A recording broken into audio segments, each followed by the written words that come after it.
Kevin Knadler, and I'm working with the team Coordinated Robotics. I am in Newbury Park, California.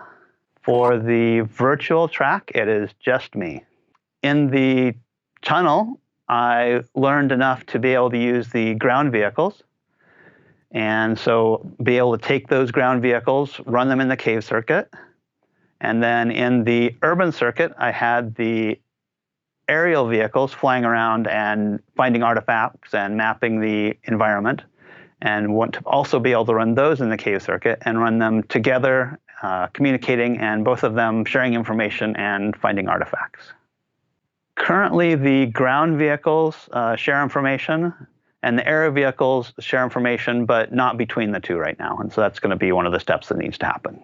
At a high level, the aerial vehicles are really meant to go out and check out the vertical tunnels, the vertical passages where the ground vehicles can't go. The ground vehicles will be deploying communication nodes, and so they'll be going along the further paths that the aerial vehicles aren't able to go all the way into. And so take advantage of the longer battery life of the ground vehicles and their ability to deploy communication nodes, and the ability of the aerial vehicles to go up and down vertical passages. As they go, they build a local height map. And so as dynamic obstacles appear in that local height map, they use a modified A-star algorithm to plan around those or to replan. And that's how they deal with those. So if the obstacle wasn't there and it is on the way back, they will rebuild the height map as they go by and replan or plan a new path based on those dynamic obstacles.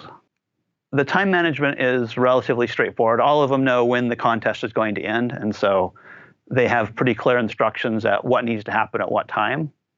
In terms of the artifacts, they communicate those back, and so whoever can report them back does. It's not necessarily, ideally all the vehicles will come back, but they don't have to make it back as long as they communicate together, which is what they're doing, at least within the ground vehicles and within the aerial vehicles. The artifacts will make it back as long as one of those vehicles makes it back. Really, one of the goals for the cave circuit is to get the code running such that it will work both in the virtual and on the systems track, and that the code can be shared not just from the virtual to the systems, but also from the systems to the virtual track. So we have a common approach, and that we can really use the simulator and the real vehicles together.